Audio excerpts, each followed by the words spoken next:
ang reading mo, Gemini. Welcome back to our channel. Naway nasa mabuti kayong kalagayan while watching the channel. This is a general reading, kaya nang bahalang magpalit-palit ng situation sa reading ko.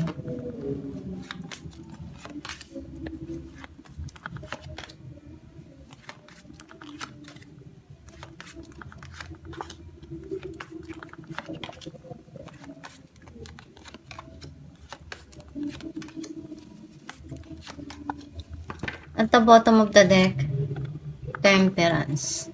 I feel like yung energy mo, nasa-sense ko na may mga bagay ka dito na kailangan na gawin.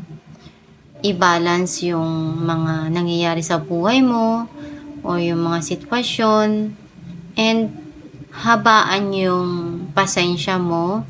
Huwag magpadalos-dalos sa mga desisyon para hindi ka magsisi bandang huli. Ang mensahe ng card mo, nakikita ko dito na anduin yung pride mo.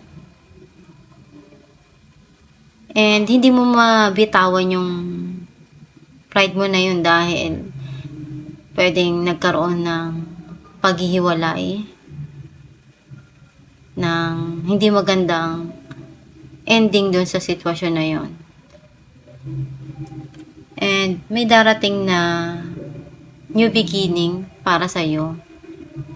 Dahil kung merong natapos na sa nakaraan, magkakaroon naman yan ng panimula na ikaw yung gagawa ng mga gusto mo or desisyon mo na dapat na kaharapin or gawin sa buhay mo.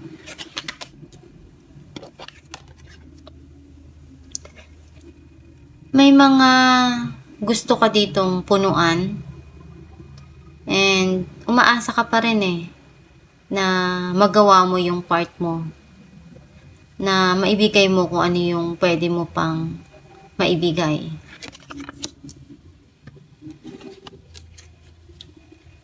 May judgment kang hinihintay. Pwedeng maitinatama ka or ikaw yung tinatama dun sa sitwasyon na to. And may mga desisyon ka dapat dito na kakaharapin at aayusin. Andun yung passion. And itong tao na to, gusto niya ipakita yung affection, yung kanyang mga nararamdaman through move. Yung tao na hindi siya masalita pero yung mga paghawak, pagkilos, doon niya pinapakita. And kapag gusto niya, gagawin niya yung lahat para makuha niya yung para sa kanya.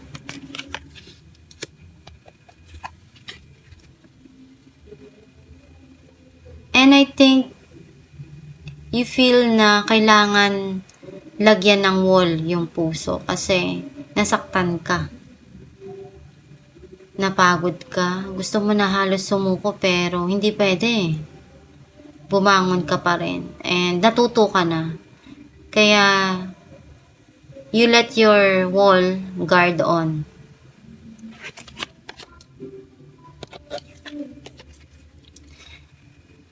You feel connected pa rin dun sa tao na to. Some of you, nandun yung obsession and addiction.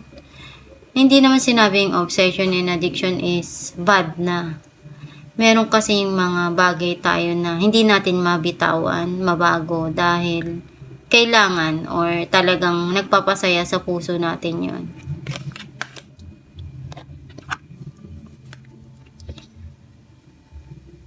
And andun yung pinag-iisipan mo ng malalim kung ano ba yung dapat mong gawin. Pero nahihirapan kang makapag-umpisa. Hindi mo alam kung paano. May mga nagda-download na bagong ideas and clarity for you. Some of you naman may parating na bagong communication na pwedeng hinihintay mo rin. Clarify natin the Tower. Knight of Pentacles and Death. O, tong tao na to gustong bumalik sa buhay mo or may darating dito na bago sa'yo na mag-o-offer. Big changes to para sa'yo. Clarify natin Judgment. The High Priestess and the Devil.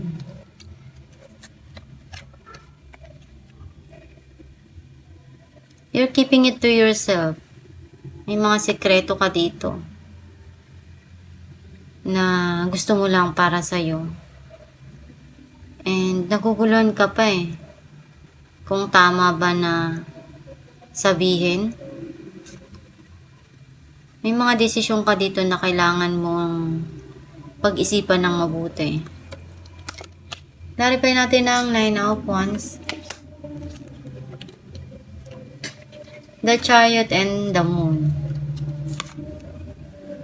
Natuto ka, maraming nakuhang lesson doon sa nangyari, doon sa sitwasyon na yon. And may mga tinitingnan ka pa dito na pwedeng magbigay sa'yo ng mga bagay na kailangan mo doon sa sitwasyon na yon. Or ibabangon mo yung sarili mo dun sa pagkakadapa na nangyari. Kahit sobrang sakit para sa'yo yung mga naganap o nangyari sa buhay mo, hindi mo hahayaan na matalo ka. Clarify natin the Hangman. 3 of Cups and 10 of Cups. Nakikita ko dito na nandun yung emotional na long term na happiness for you na pinag-iisipan mong mabuti. Pwedeng magkakaroon dito ng pag-aayos at magkikita, magbabate, reconciliation. Kasi gusto mo yung mapayapa, gusto mo yung masaya. Ayaw mo ng nag-iisip. Clarify natin the Star. 2 of Wands and 3 of Wands. May mga plano ka dito. Inihintay mo kung kailan ba darating yung gusto mo, kung kailan ba pwedeng maumpisahan. Some of you naman may hinihintay ka dito na pwedeng nasa malayo or pwedeng travel. Clarify natin King of Wands. 4 of Swords and 4 of Cups. May tao dito na nagsisisi. And nagkaroon ng no communication. Nanghihinayang siya doon sa mga nangyari na hindi niya inaasahan na yun yung kalalabasan.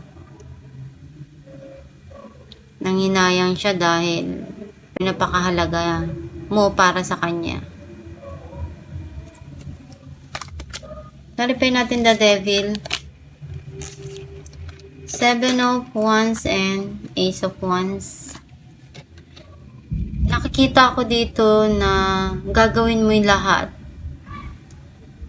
para malagpasan tong sitwasyon na to. Nagkaroon ng magulo doon. And may papasok dito na bago. Magkakaroon ng magandang connection, ng spark yung relationship. Some of you naman pwedeng opportunity para sa'yo na gagawin mo lahat ng makakaya mo. Kasi isa ito sa talagang obsession mo na makuha mo yung goal na yun. Clarify natin Ace of Swords. Death and 8 of Cups.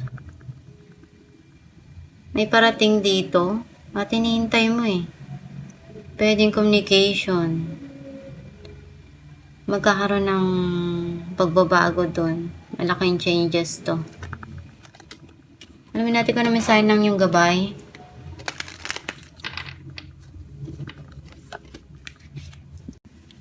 Cleanse and detoxify. With great love and respect, we ask you to detoxify your precious and sensitive body at your request. We will help you to develop life-affirming ways to deal with stress and as well as ease any sorrows. At shedding your old ways, give your cares, worries, and concerns to us and feel the beautiful grace of your newly purified body. Ang mensahe ng yung gabay na kailangan mong tanggalin yung mga stress or nagpapagulo sa isipan mo. Kailangan mong i-remove and i-detox yung katawan mo sa mga negative energy para pagsimula uli yung katawan mo na makagain ng bagong energy, yung positive, para yung papasok uli sa buhay mo is maganda. Yung positive yung iniisip mo, lahat ng mga pananaw mo is nagiging positibo dahil maganda na yung bagong aura mo and also yung wala kang masyadong mabigat na dinadala sa isipan mo, sa nararamdaman mo dahil andun yung remove mo na kung ano yung mga bagay na nagpapagulo para sa'yo. At itong yung reading, Gemini, kung nakaresonate ka, kindly comment down below. Thank you for watching.